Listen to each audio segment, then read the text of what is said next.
Ketua Umum Partai Golkar, Airlangga Hartarto secara mendadak mengumumkan mengundurkan diri dari jabatan Ketua Umum Partai Golkar. Pria yang juga menjabat sebagai Menko Perekonomian ini menyebut keputusannya untuk mundur dari jabatan Ketua Umum Partai Golkar demi menjaga keutuhan Partai Golkar dan stabilisasi transisi pemerintahan.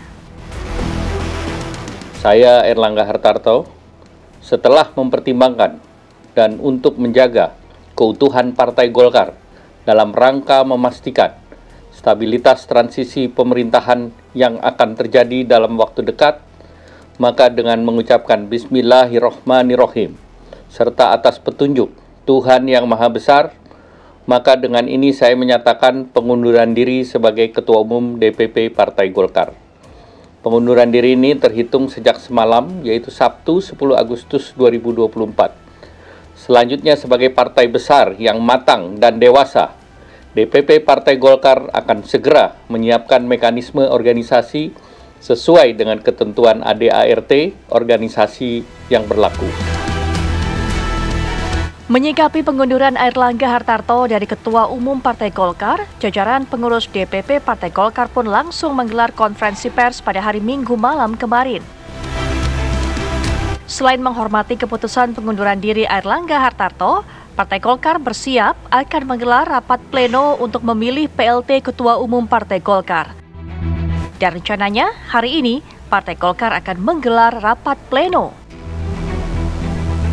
Tim TV One mengabarkan.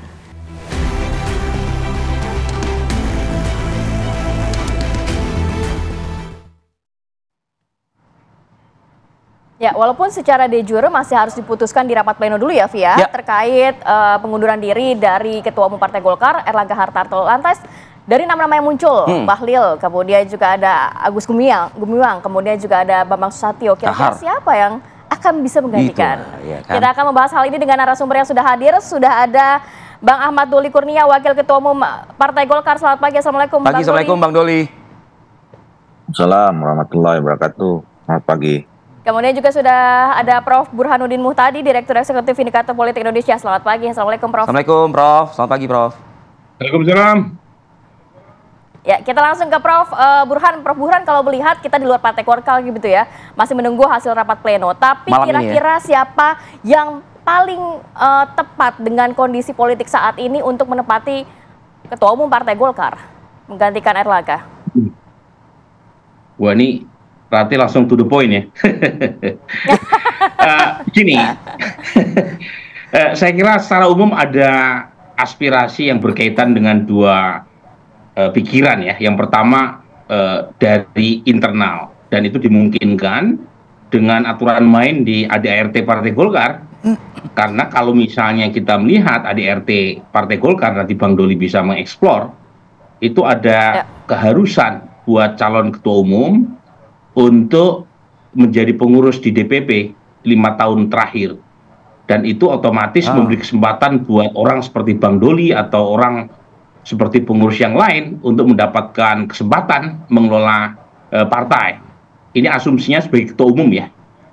Nah, yang kedua itu berkaitan dengan aspirasi dari sebagian pihak, misalnya orang seperti Ridwan Hisyam yang memberi kesempatan buat orang luar, yaitu mereka yang dianggap punya semacam irisan dengan Partai Golkar dari jalur ABG.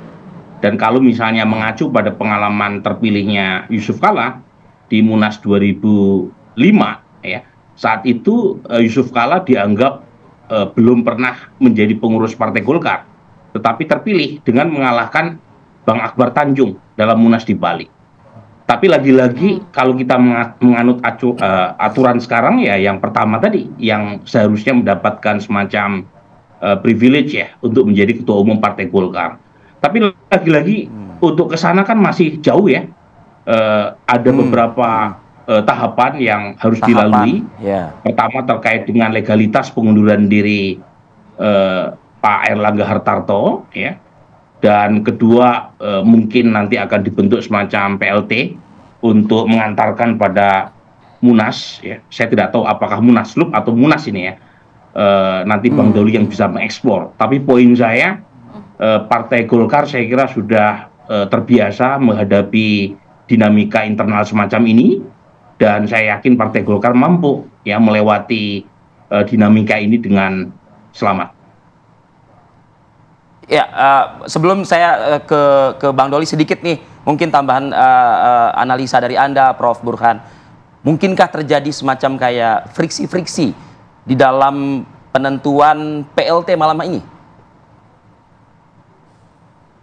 Kalau kemungkinan itu selalu ada ya, apalagi kalau kita melihat pengalaman Partai Golkar. Partai Golkar ini kan partai besar yang kalau kita melihat sejarah tidak lepas dari goncangan yang cukup lumayan dalam. Pernah dalam 1 tahun Munas 3 kali. Kemudian juga pernah melahirkan partai-partai splinter. Ya kalau boleh disebut Partai Nasdem, bahkan Partai Gerindra itu kan anak cucu Partai Golkar. Karena ketidaksepakatan terkait dengan keputusan internal yang diambil. Jadi kalau melihat dari sisi historis mungkin saja, tetapi saya kira kali ini Partai Golkar akan lebih dewasa ya menyikapi perbedaan terkait dengan pengunduran diri Pak Erlangga Hartarto. Jadi dugaan saya tidak akan sejauh itu. Ya, Prof, sedikit mungkin, apakah ini juga ada implikasinya terhadap pilkada? Kan kalau melihat posisi strategis dari ketua umum kan yang menentukan siapa yang akan berlaga di mana. Nanti implikasinya dengan pergantian ketua umum Partai Golkar ada nggak sih menjelang mepetnya ke pilkada serentak ini?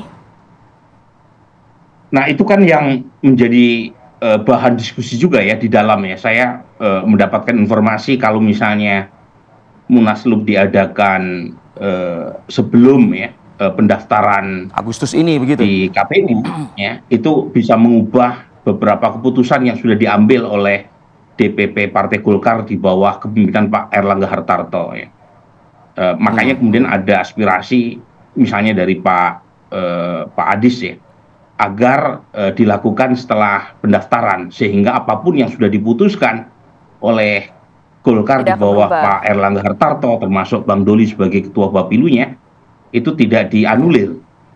Nah ini satu aspirasi menurut saya perlu didiskusikan secara baik ya oleh internal Partai Golkar, karena bagaimanapun keputusan itu sudah diambil oleh Pak Erlangga secara de jure maupun de facto, dan mungkin bagian dari semacam penghormatan kepada Pak Erlangga Hartarto sebagai ketua umum 7 tahun ya, yang sukses mengantarkan Partai Golkar sebagai pemenang kedua dan sekaligus mengantarkan capres yang diusung Partai Golkar menang telak untuk tidak diamandemen keputusan terkait dengan pilkada.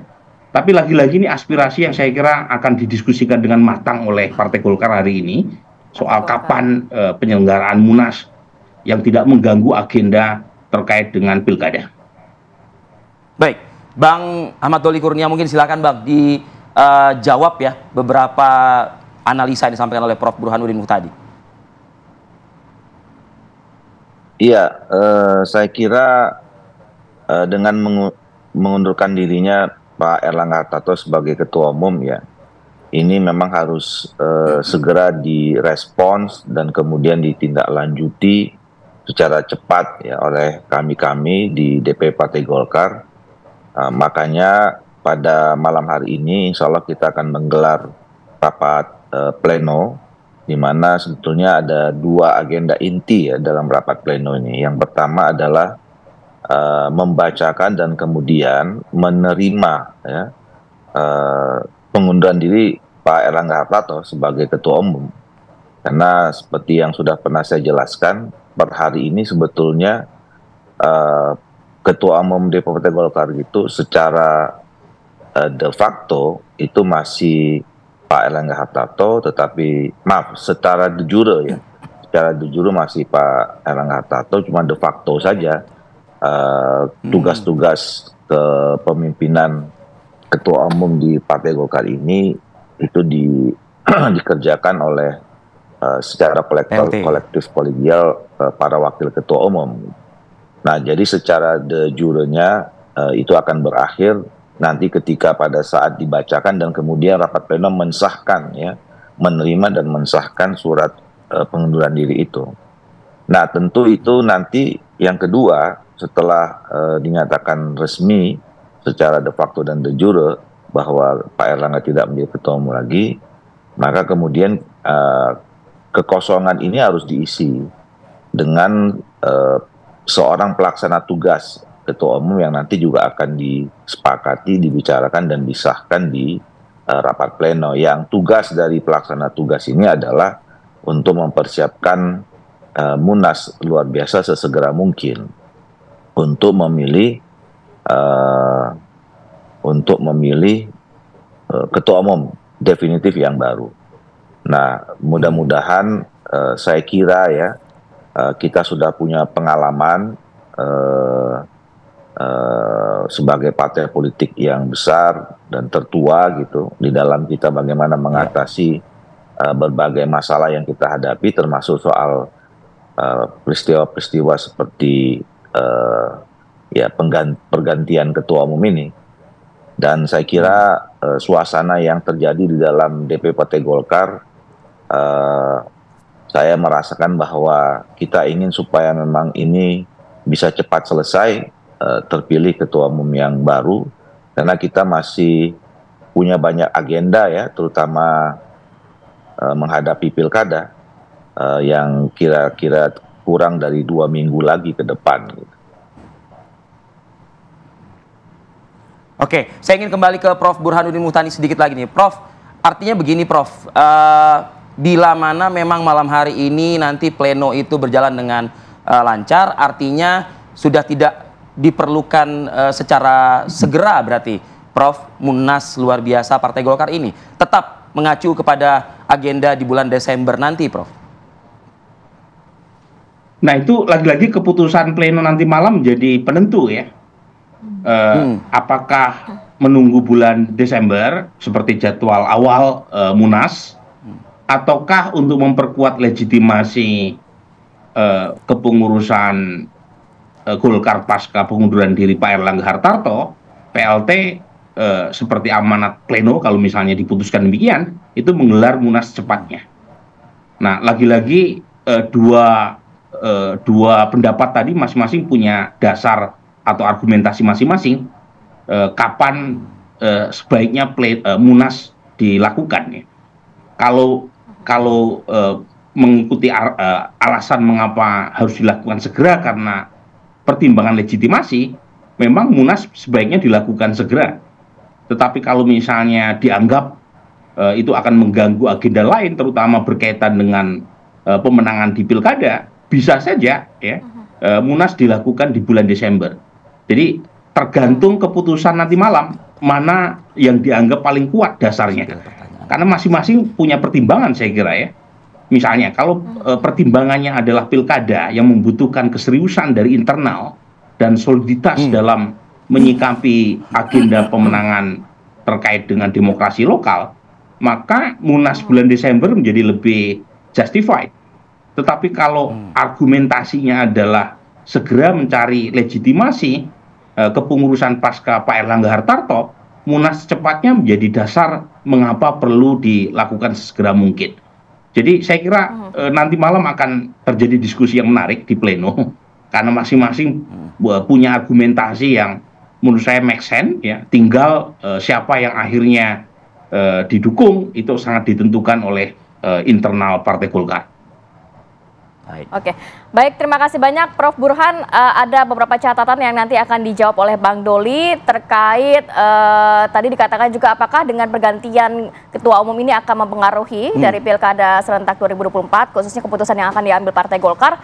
Dan juga kita ingin memastikan apakah nanti yang menjadi ketua umum Partai Golkar ini benar-benar dari internal Golkar atau mungkin ada chance untuk dari luar Golkar ya Bang ya. Kita akan sambung lagi. Nanti dijawab ya Bang Doli ya.